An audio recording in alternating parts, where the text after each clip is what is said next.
particular party that keeps pointing to the fact that democracy is at risk. Democracy is under threat. If the opposing party gets elected, democracy will be no more. I think that existential talk has been worn out, but the fact still remains that we are an example to the world for the manner in which we govern ourselves.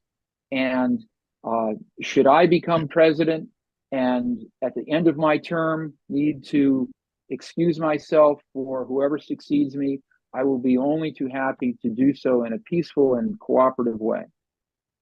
Thank you, Mr. Sonski. Mr. Terry? Paper ballots. We need to return to paper ballots that you can see and that you can count. The end. We don't know what is going on behind closed doors with computers, whether it's human error or malice. One of the things that will help with the peaceful transfer of power is a paper ballot. That's number one. Number two, ready, guys? Democracy is not sacred. Democracy is not the final word. Our founders feared democracy. Democracy at its core is mob rule. Democracy is 4 wolves and a sheep voting on what is for lunch.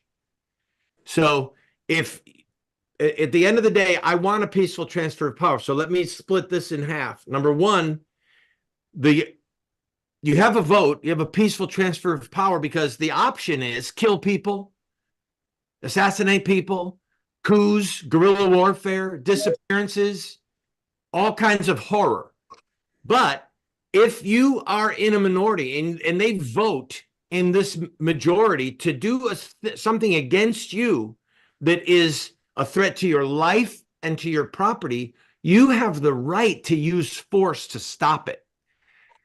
So we have to be very careful that we don't bow our knee to democracy, because democracy led to Adolf Hitler taking power.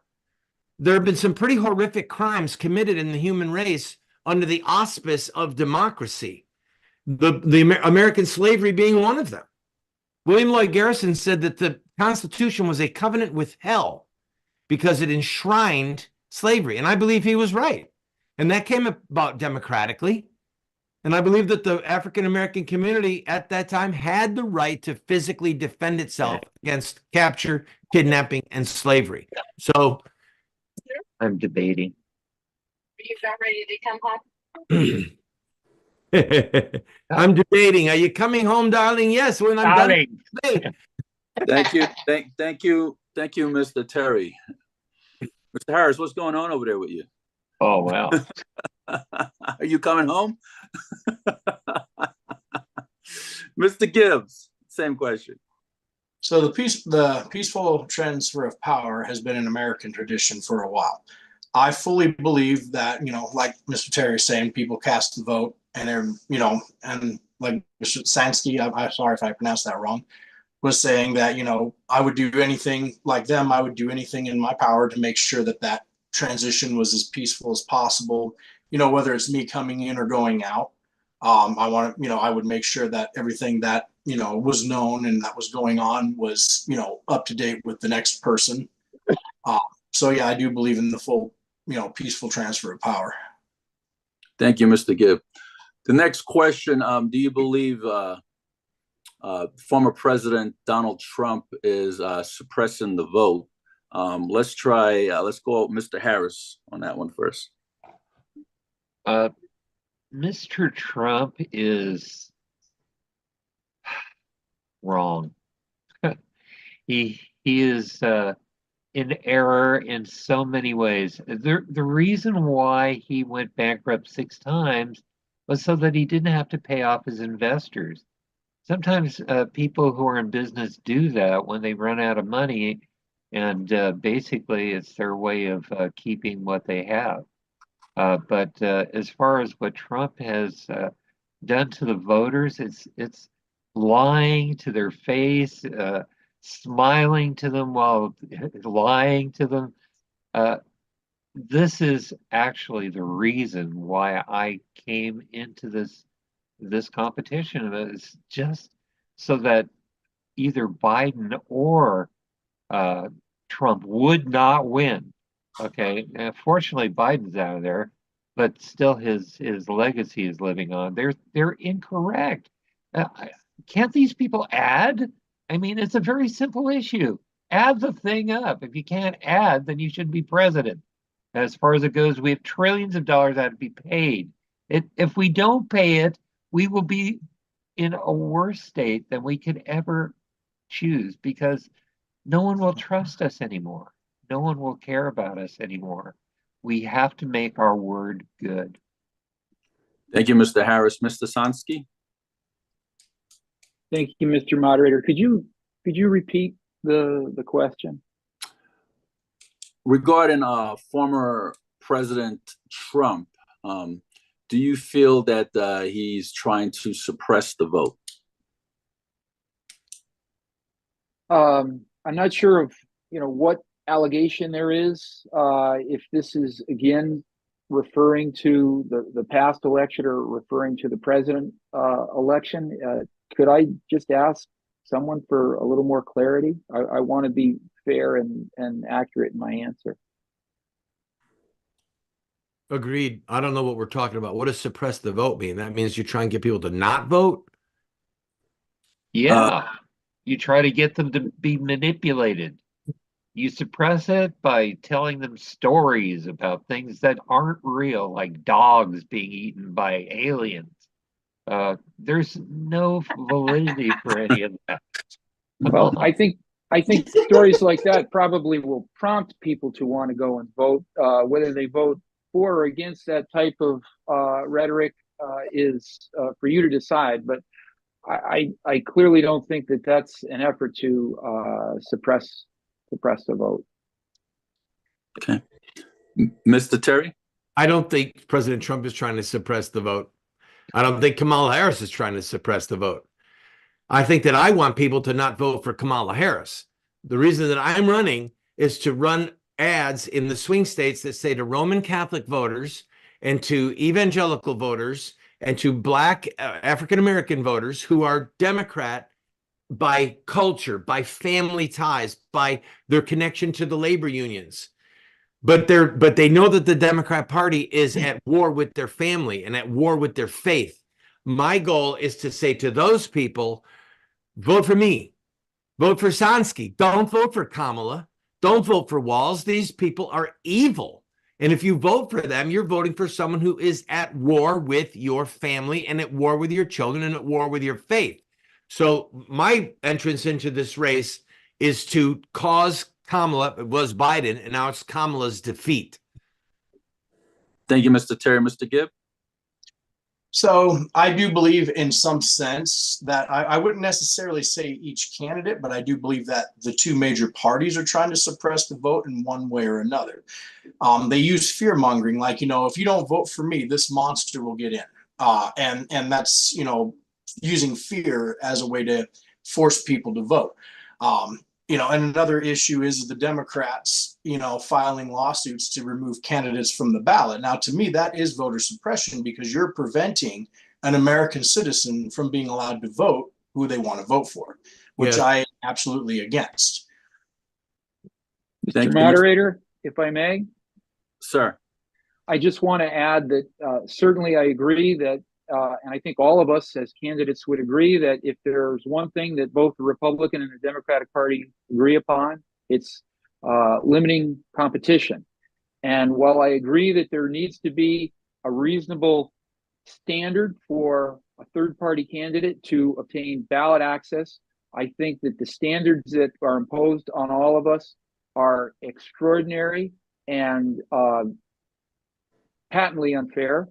The difficulty in securing it has been incredible this year, both cost and efforts. Thank you, Mr. Sonski. Mr. Harris, did you get an opportunity to answer that question, the same question? He was first. Oh, was he first? My apologies. All right, let's move on. I'll answer again. No, that's quite all right. Thank you so much, Mr. Harris. Let's move on to the Israeli and the Hamas war. How would you break the stalemate? Let's go with Mr. Harris. You were first the last question, correct? Right. Okay, Mr. Sonski, please. There were heinous heinous acts perpetrated on the Israelis on October 7th of last year. And we always need to remember the genocidal acts perpetrated on the Jewish people under Hitler. You know, Israel is understandably not wanting to capitulate and not wanting to signal that hostage taking is a convenient means of taking advantage of the nation. Now, I agree that you cannot negotiate with terrorists, but the war has to end. The losses in Gaza are disproportionate to the losses in Israel at this point. The objective to eradicate Hamas entirely, I think, is unrealistic. Why? Because Hamas exists elsewhere, and there are other terrorist groups, other radicalized people still existing in Gaza. We need to allow international forces to enter and to monitor the safety in Gaza. We need to allow humanitarian aid to enter in the amounts consistent with the need that exists there. We need to press for the release of the hostages through diplomacy and through international influence. I support the Israeli state, but I also support a Palestinian state and diplomatic relations with both. Thank you, Mr. Sonski. Mr. Terry? There was a bombing in Tel Aviv a few decades ago where a bunch of kids were killed by Muslim terrorists. And they did a poll of Palestinians about the bombing. And what was terrifying about the poll is that it showed support for the terrorist killing of these Jewish young people across the board: gender, age, education, income. They supported, the majority of the Muslims that they polled supported the bombing. Now, this is germane to the question because Muhammad, the founder of Islam, said, "The end will not come until a tree or a rock says, 'O Abdullah, O lover of God, there is a Jew hiding behind me. Come and kill him.'" So Christianity has an end time scenario. Islam has an end time scenario. And part of that scenario is the annihilation of Jews. In Hamas's charter, it says that Israel does not have a right to exist, and they intend to get rid of it off the face of the earth.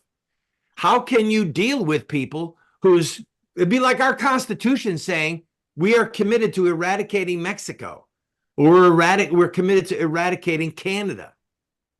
I don't even understand how we can't see that. So behind me, what you can't see it because of the way this is my library. My master's degree is from Norwich University, a military school in terrorism, international relations with a concentration in international terrorism. Islamic terrorism is a fountain of evil that springs from the example left by Muhammad and his associates in their lifetime against Jews in particular. And Israel is never going to be able to see an end of it unless they either kill the leaders of Hamas and then look to the people and say, stop sheltering them. Thank you, Mr. Terry. Mr. Gibb? So I personally, number one, first and foremost, I will always stand by our allies. That's, a dead given right there. But now I also believe in ending the death of countless innocent people. Now, if I can get over there, negotiate a ceasefire and come up with a land solution that is fair on both sides, I'm definitely going to push for that and work towards that. Again, like I said, though, if it comes down to it, I will always take the side of our allies first, and that would be Israel. Thank you, Mr. Gibb. Mr. Harris? Well, last year we gave $3 billion to Israel and only $1 billion to Wyoming. I think that we have no interest in our own country. We want to give our money to everybody else, and quite honestly, we're not getting it back. Okay, I believe that if the people of Israel chose to become I guess you'd call it a region of the United States, and if the other side also became a state of the United States, they wouldn't have to worry about the two-state complexity. They would be part of the 52 states of the United States. Thank you, If Mr. I, Harris. Rebuttal, Mr. yeah, Sonski. I think it's not a legitimate comparison to be able to draw the amount of money given to an international ally and to into an American state, and certainly to try to bring these other nations into the fold of America. They need to have their independence. They need to be able to maintain their sovereignty, and we need to maintain international relationships with them and allow them to preserve their identity. Thank you, Mr. Sonski. May I rebuttal? Yes, Mr. Harris. Okay. Truth be told, everyone wants to be an American. People are trying to break into our country right now. There are lines of people trying to get in here, okay? And the reason why is because we are free thinkers. We are clever. We've got the goods, okay? People want to be with us because we're just fun, okay? But there's the other side of this where the inhumanity of humanity is disgusting, and Thank we you. are Thank you, Mr. responsible for Harris. that. Thank you, Mr. Harris. Rebuttal. Mr. Terry, you like to rebuttal?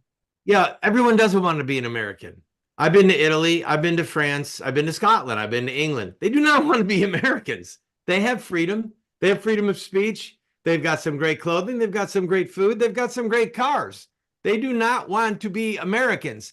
The people who want to be Americans are people who live in an oppressive regime or who have very bad economic opportunity, or the people who are trying to come into the country to destroy the country. Well, that's 2/3 of the world. Thank you, Mr. Terry. The next question is a two-part question. How would you stop the war in Ukraine, and do you believe that it's in the best interest of the U.S. for Ukraine to win the war? Let's start off with Mr. Terry. Ukraine cannot win the war. It was a stupid question last night when they asked it. It was a stupid question. You can have a ceasefire, you can have some type of a peace treaty, but in our interest, the arrogance of the question was staggering to me. In our interest, our interest, and we're going to look around the world. We are right now playing with fire. President Trump was spot on. Russia has 5,000 nuclear weapons. They have the largest nuclear armament on the planet. And some of them are aimed at us. Some of them are aimed at Europe. Some of them are aimed at Ukraine. And if God only knows what can happen if the morons in the White House continue to push Russia toward war. We don't want the war to continue. War is horrific. The loss of innocent life in this is horrific. The loss of military life is horrific. But Ukraine cannot win the war. They're not going to have Russia surrender. So I was angry at the question last night. I'm angry at the question now. Let's see if this administration or the next administration can get in there and get a ceasefire so that the people, our men, women, and children, are not continuing to die. Thank you, Mr. Terry. Mr. Gibb? I agree with Mr. Terry on the ceasefire thing. But then again, as I said before, I always will stick by our allies 100%. When there's a war going on, the best thing to do is to try to get a ceasefire. Right now, and the Biden administration has sent billions and billions of dollars over there. This war is costing us more money than we need to send over. So yes, a ceasefire agreement and a peaceful negotiation that works for all parties involved would be number one priority under my administration. Not only to keep peace over there and end these endless wars, but to also have the money come back. And part of that negotiation would be to include paying back the loan to America from Ukraine. When we lend it out, like it's just like giving your friend $20 for gas, they give you $20 back next week. Same concept there. And that's something I want to implement on any kind of negotiation over there. Thank you, Mr. Gibb. Mr. Harris? The Ukraine is just like Soviet Georgia. I think Soviet Georgia or ex-Soviet Georgia would love to be part of the United States. I think that Haiti would love to be a part of the United States. I think that Mexico should be part of the United States. I think Canada should be part of the United States. I believe that It is not bad. if we gave the option to Russia, the Russian people, I bet they would want to be part of us. Hey, Putin asked Clinton if they could be part of NATO. If Mr. Terry, are you rebutting? that time had just said, sure, you can be in NATO, think of what a different world it would be. Oh, Mr. yeah. Mr. Sonski, same question. Well, I thank Mr. Terry for his impassioned reply, and I agree with much of what he had to say. And it's the interests of the United States here are not what are at hand. Ukraine needs to end the war. Ukraine cannot win the war. Ukraine and the incursion that they've made recently in Russia has actually made the outcome of this war much worse for them than they perhaps would acknowledge. But the reality is they've lost tremendously already. This is not a war that's been going on for 2 years. This has been a war that's been going on for 10 years. They're likely going to have to cede land, and they're likely going to have to accept the losses that they have incurred. They have an opportunity to do so diplomatically, and they should take advantage of it now. The United States should be brokering that and not trying to support them any further. I have from the very beginning supported humanitarian aid for Ukraine. I've supported defensive military support and sanctions on Russia. Russia is very clearly the aggressor here, and I do not agree with them. But I think the war needs to come to an end, and Ukraine needs to take advantage of its opportunities, and it has an invitation to join NATO. Lastly, how do you deal with Vladimir Putin? You deal with him with suspicion. You deal with him with a great deal of belief that his expectations, his interests are not aligned with the U.S. or most of the civilized world, and that his finger is on the button. Thank you, Mr. Sonski. Mr. Terry, you had a rebuttal? Your hand was up. I did. There so many things went by. I don't know which one to rebut at this point. Yes, Mr. Putin is perhaps an unstable man. We don't know. He's going to go the way of all flesh. He will die. So having Ukraine come into to NATO, in my opinion, would be disastrous. That was never a part of why we had NATO. Russia is not going to sit by while their border right there, there's no buffer between them and the West. They're not going to tolerate it. And when Russia took Sevastopol, when they took the deep water ports, no one even said anything. They were like, yep, it's theirs historically. They got to have it. Thank you, Mr. Terry. How they're looking at this as well. Thank you, Mr. Terry. I want to ask some veteran questions, but before I do that, I want to know if there's any veterans on the panel. One. Man. Okay. 1.5. Mr. Sonski, yeah, in a technical sense, I'm honorably discharged. Didn't see any active duty. Oh, no, I don't care about active duty. I just care about, did you serve in the military? Did you serve in the military, Mr. Sonski? Yes, I'm honorably discharged from the United States Marine Corps. What branch? United States Marine Corps. Oh, Semper Fidelis. Semper Fi. Hoorah. Hoorah. Mr. Harris, how about you? I'm Navy. All right. I'm the bus driver. Thank you for the Uber service. Well, let me ask this question, and it's around veterans with PTSD and the VA is giving them opioids and all that, which is addictive. How do you feel about making marijuana not a class 1 drug anymore, and having the VA use marijuana as a prescription to resolve some ailments and some mental illness? How do you feel about that? Let's start that off with Mr. Harris. Marijuana isn't a class 1 drug anymore. This last administration turned it into something that's a little like Tylenol with codeine. Okay, so that's changed. The problem is that we have many people in prison right now because of it. We have people who have been there for 10, 15 years because of it. And when they come out, they're going to be lost. These people are going to need a life. And we really need to uplift them. We need to bring them in just like the aliens that are in our country. We need to bring them in. Like the homeless that are in this country, we need to bring them in. It's us, America. It's us, U.S., us. Thank you.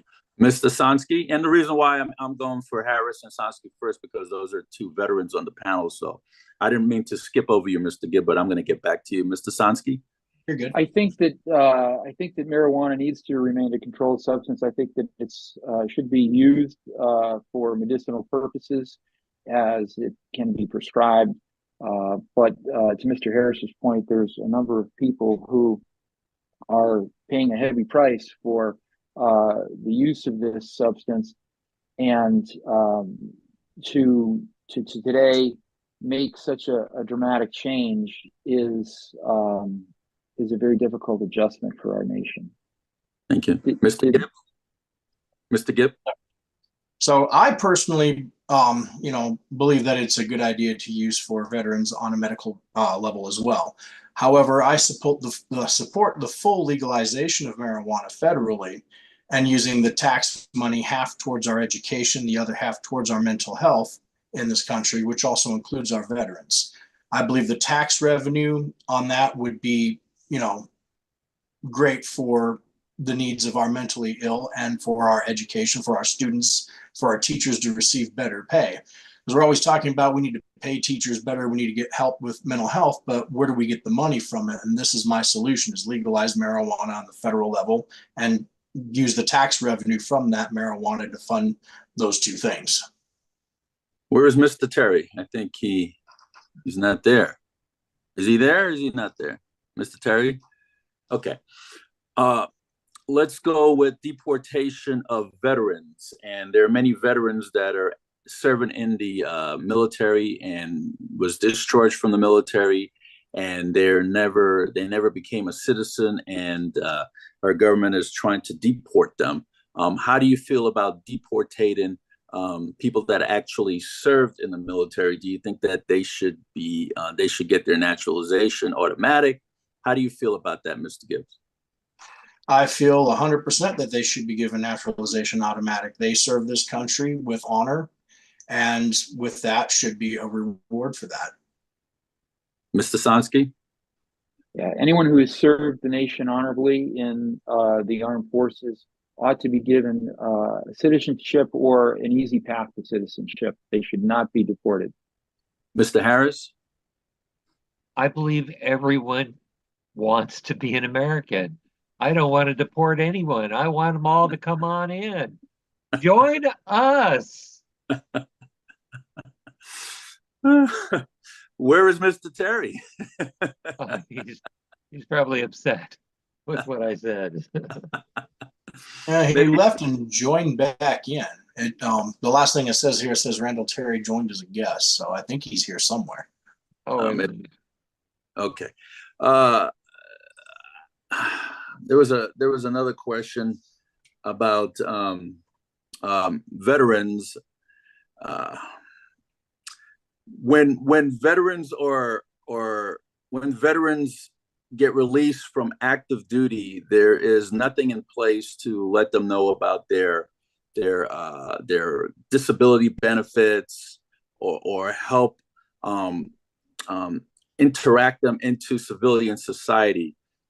Do you have any idea how you would help veterans get back into the civilian world after being in the military? Let's start off with you, Mr. Harris. Well, here we go with the WPA again. I think it's probably the only institution that we could probably put together to help all the people that have these problems. When you leave a institutional organization and you've been into it for a number of years, you're kind of skewed that way. You'll never be quite the same person again.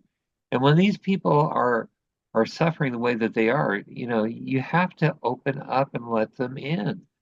That's the only way we can bring America together. Okay, all of us. Mr. Sonski? It's an interesting question because I hadn't thought about the need before. There's countless organizations out there that have better opportunities to integrate and onboard their members into services. It's embarrassing that our American military can't do it. The USO comes to mind as an existing agency that's always been concerned with the morale and the welfare of our soldiers. I can't see why that couldn't be tapped as a potential organization to help with that task. But the VA clearly has a role and responsibility to play. And if they're falling down on the job, then we need new leadership in the VA. Mr. Gibb? I agree with him on the new leadership in the VA if needed. I believe that, when they're discharged, whoever's, facilitating that should also be required to inform them of, resources and stuff like that they need before going back out to the civilian world. It's horrible that they don't. And I do believe that they need to definitely have somebody there that says, hey, you know what, this is a list of resources. This is what's available to you. This is who you contact. This is how the hours that you can contact them, stuff of that nature. Also, I think that the VAs need to be a lot more transparent with what's available for our veterans as well. Okay. Many states currently have Veterans Court, and Veterans Court is used to treat the veteran instead of incarcerating them when something goes hooray when they break the law. How do you feel about making Veterans Court a national? That way, every single state has Veterans Court, every single municipality has Veterans Court to help treat the veteran instead of incarcerating the veteran. How do you feel about that, Mr. Sonski? Very much like I talked about having a universal law of the land for abortion. I think that this is a matter that has to be consistent throughout all of the United States. We're talking about men and women who have served from all 50 states, and that there should be a standard in one state and not a standard in another state is absurd. Mr. Gibb? Can I have you repeat that real quick? I kind of cut out my internet with the question. Well, Mr. Terry, if you're hearing me, your microphone is muted, so I don't know if you're hearing us. If you could unmute that. Because it looks like Mr. Terry is on as a guest right now. Mr. Gibb, the question is, how do you feel about having a universal Veterans Court, which probably the best way to put it, instead of incarcerating a veteran to treat them for whatever ailment? If a veteran shows up in court with a DUI, you probably want to put them in drug and alcohol rehabilitation instead of locking them up. If a veteran has some type of anger problem, had some type of assault battery at a bar, you probably want to put them in anger management and have some mental courses instead of locking them up. How do you feel about that? I do agree with that. And, with the whole idea of the federalizing marijuana for, mental health reasons, I think that could go and can help contribute to that as well. I full-heartedly support our veterans, when it comes to that, because some of the things they go through are not things that I would wish on my worst enemy. And that's why I think these people are the most honorable people out there. We need to be able to give them the mental help that they need. So I fully support that type of court system for them and getting them the help that they need so that they can, integrate back into society successfully. Thank you, Mr. Gibb. Mr. Harris?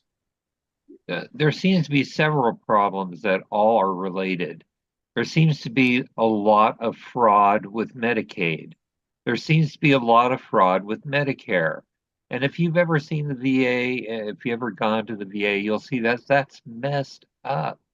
Now we need to restructure these hospital plans so that they can go to any hospital and get help. This will reduce the cost for the hospital's emergency room, because if these people don't have medical care, it's all on the hospital to pay for it. We need to make the VA as clean and as robust as any institution that will help anybody who needs health care. Okay. Thank you. Can you guys hear me? Mr. Terry? Yeah, we can hear you. Yeah, I we hear you. apologize. I'm so sorry. My my computer died. I didn't realize it was unplugged, and all of a sudden the screen went dark. So I plugged it back in, and I've been trying since then to get back in the meeting and to get back in my chair with my itty bitty body down there, and it wouldn't work. But look, I'm at the grown-up table. I got a great big body. Yeah, but we can't see you. I have my video on. Here, And let I me have help you. I'm up in the area where Okay. How about that? well, I see the moderator. I apologize, everyone. There you are. Please forgive me. Your I see you up there. camera's All right, we're moving all around now. There we go. We got you. All right, I'm so sorry. My That's goodness. Yeah. So unprofessional. When I grow up, I want to learn how to use Zoom. Oh, look, there we are. Let me put something underneath my computer, make it a little higher. So, Mr. Terry, did you hear the last question about a veterans court, a federal veterans court in every single municipality to help veterans get the proper treatment that they need instead of incarceration? How do you feel about that? Well, again, I did not hear everyone's response. If it'll help the veterans, then let's do it. I don't know why we're talking about getting help at a veterans hospital versus incarceration. That's like two extremes on either end of the spectrum. Are we talking about people that are suicidal? Are we talking about people that are committing crimes because of PTSD? What are we talking about? That's exactly what we're talking about. People that are committing crimes because of post-traumatic stress disorder or because of whatever it might be. That they got into a bar fight, let's say, and now they're being arrested for assault and battery, and heavy charges are being fined against them. And they're looking at 3 months in jail, just say, for example. How do you feel about treating them as far as giving them some type of mental help to de-escalate them instead of incarcerating them? Well, this is a question that's been asked across the board. This is the same spirit of a question you ask of a child who's in a broken home and he commits crimes, fatherless home, somebody who has a chemical imbalance, whether they served in the military or not. Hard cases make bad law.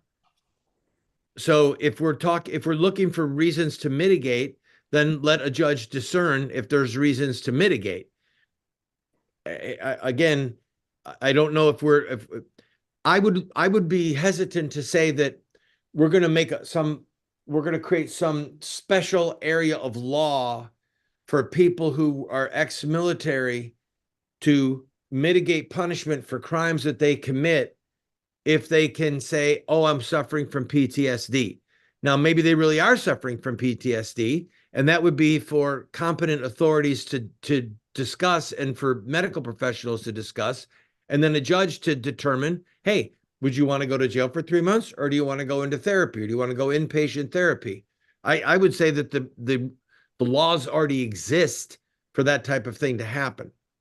But I'm not familiar with the proposals that are being made dealing with exactly this.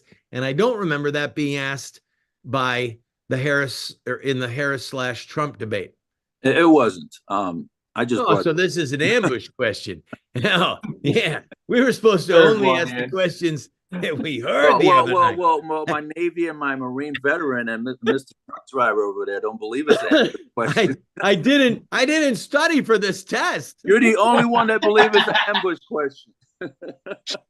Well, we're getting to our closing statements now, and I wanted to thank all four of you for coming on and participating in this U.S. presidential debate. Let's start off with Mr. Gibbs, your closing statements, sir. So first off, I want to thank everybody here for the debate tonight. You guys are awesome. And I want to let everybody know that's watching, if you're interested in what we're saying, check out reformparty.org, Gibb Jones 24 on Facebook. And when this is all said and done with, I encourage everybody to come back together as Americans and unite as one country once again. Thank you, sir. Mr. Harris. I believe in our country. I believe that it is the best place to be. It is the most exciting place to live. It is the most beautiful place. It is the most wonderful relationship with humans that has ever existed on this planet. I think that if we all pull together as the third party, we could actually make a difference in this very election. They're so afraid of us, it's almost laughable. The truth be told, if we really push our way, we could push all the way to the White House right now.